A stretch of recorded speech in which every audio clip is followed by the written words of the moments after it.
हाँ तो दोस्तों, आज के इस वीडियो में हम आपको बताने जा रहे हैं क्लास 9th का जो इतिहास है, हिस्ट्री बुक है, उसका दूसरा चैप्टर क्या कर रहा है, अमेरिकी स्वतंत्रता संग्राम, यानी अमेरिका किस प्रकार से स्वतंत्र हुआ उसके बारे में इस चैप्टर में बताया गया है। आइए हम उसका जो भी आपका वस्तुनिष्ठ प्रश्न है वो भरने वाला हो, उसके बाद जो भी आपका है वो हम सारा का सारा आज एक ही वीडियो में हम आपको आज बताने वाले हैं, तो आप वीडियो को अंत तक देखना नहीं भूलेंगे। आइए देखते हैं क्या कह रहा है आपका प्रश्न। आइए तो हम देखते हैं आपका अभ्यास प्रश्न क्या कह रहा है। कह रहा है अमेरिका की राजधानी कहाँ है। तो अमेरिका की राजधानी हो जाएगा दोस्तों वाशिंगटन। कहाँ हो जाएगा? वाशिंगटन। उसके बाद है कॉमन सेंस की रचना किसने की? तो टॉमस पेन ने किया था। किसने किया था? टॉमस पेन ने किया था। तीसरा है स्टाम्प एक्ट किस वर्ष पारित हुआ? तो 1765 में। कब हुआ? 1765 में। उसके बाद है अमेरिकी स्वतंत्रता संग्राम में अंग्रेजों का सेनापति कौन था? तो कॉर्नवालिस था। कौन था? कॉर्नवालिस। उसके बाद है पाँचवा अमेरिकी संविधान कब लागू हुआ? 1789 ईस्वी में। कब लागू हुआ? 1789 ईस्वी में। उसके बाद है विश्व में प्रथम लिखित संविधान किस देश में लागू हुआ? तो वो हो जाएगा दोस्तों आपका आंसर अमेरिका। सातवां कह रहा है किस संधि के द्वारा अमेरिकी स्वतंत्रता संग्राम को मान्यता मिली? तो इसका आंसर हो जाएगा पेरिस की संधि। उसके बाद है आठवां अमेरिका स्वतंत्रता में अमेरिका का सेनापति कौन था? इसका आंसर हो जाएगा दोस्तों वाशिंगटन। क्या हो जाएगा? वाशिंगटन। आपने यहाँ तक देख लिया। अब इसके बाद देखिए क्या कर रहा है आपका प्रश्न। ये तो वस्तुनिष्ठ प्रश्न था।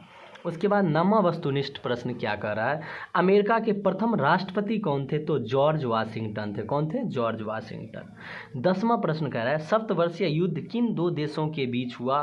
तो इसका आंसर आपको हो जाएगा ब्रिटेन और फ्रांस।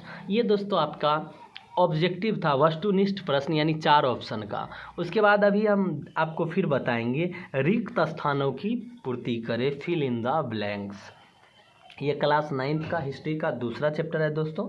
तो आप उसके बाद पहला कह रहा है इसमें रिक्त स्थान में लेसेज फेयर का सिद्धांत डैश ने दिया? तो एडम स्मिथ ने दिया। किसने दिया था? एडम स्मिथ ने।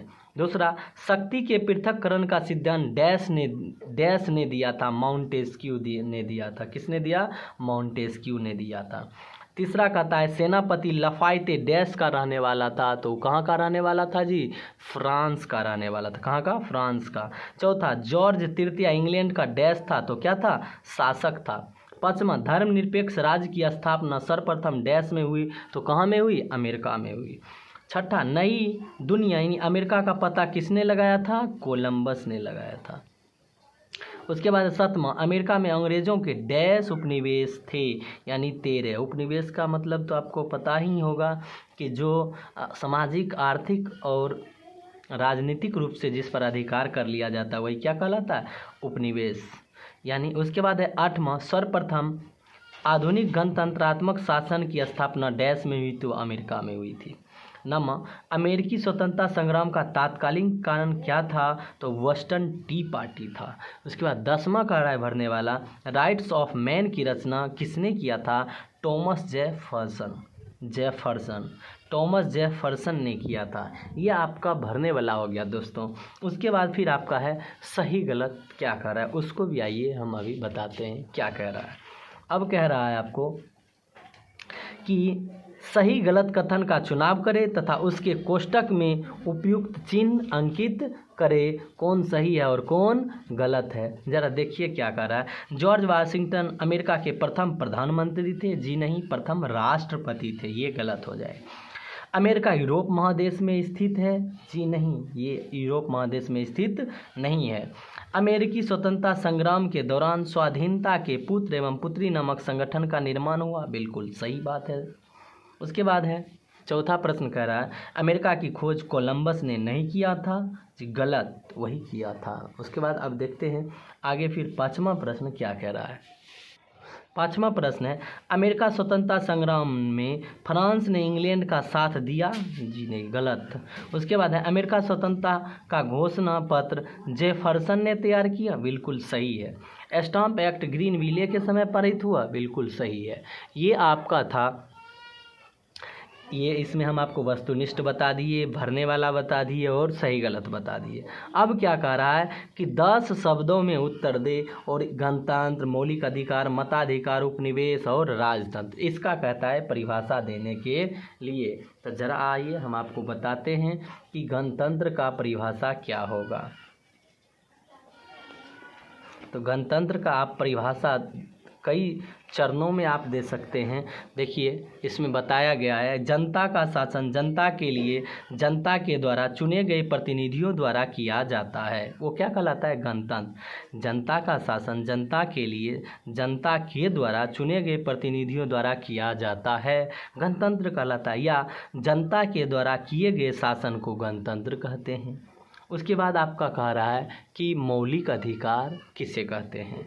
संविधान द्वारा देश के सभी नागरिकों को दिया गया अधिकार क्या कहलाता है? मौलिक अधिकार। संविधान द्वारा देश के सभी नागरिकों को दिया गया अधिकार क्या कहलाता है? मौलिक अधिकार। उसके बाद है मताधिकार यानी वोट देने का अधिकार। कहता है सभी वयस्क, वयस्क का अर्थ होता है 18 या 18 वर्ष से अधिक स्त्री एवं पुरुष, सभी वयस्क स्त्री एवं पुरुष को अपने प्रतिनिधि चुनने का अधिकार क्या कहलाता है? मताधिकार कहलाता है। उसके बाद कह रहा है उपनिवेश, शक्ति संपन्न देशों द्वारा कमजोर देशों पर अधिकार करना उपनिवेश कहलाता है।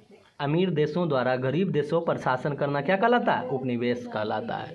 उसके बाद है राजतंत्र, राजा द्वारा किए गए शासन को क्या कहते हैं? राजतंत्र। या आप एक लाइन और भी बोल सकते हैं, पीढ़ी दर पीढ़ी शासन को कौन सा शासन कहेंगे? राजतंत्र कहेंगे। उसके बाद देखिएगा दोस्तों, इसमें आपका लघु उत्तरीय प्रश्न आ जाता है। क्या आ जाता है? लघु उत्तरीय प्रश्न। अमेरिका ने नई दुनिया की खोज क्यों हुई? अमेरिका या नई दुनिया की खोज क्यों हुई? आइए हम इसका आंसर जानते हैं। कह रहा है अमेरिका या नई दुनिया की खोज स्पेन की नई उपलब्धि थी। इससे यूरोप और अमेरिका के बीच अर्थव्यवस्था, व्यापार और वाणिज्य को बढ़ावा मिला था। उसके बाद दूसरा प्रश्न देखिए क्या कह रहा है। दूसरा प्रश्न कह रहा है नई दुनिया की खोज इंग्लैंड के लिए वरदान साबित हुआ कैसे? आंसर देना है नई दुनिया की खोज के कारण इंग्लैंड ने अपने 13 उपनिवेश स्थापित कर लिया। इनका प्रशासन इंग्लैंड में प्रचलित प्रशासनिक व्यवस्था के अनुरूप होता था। इसने अमेरिका का भरपूर दोहन किया, जिससे उनकी आर्थिक स्थिति समृद्ध होती गई। अब फिर तीसरा प्रश्न देखते हैं क्या कह रहा है।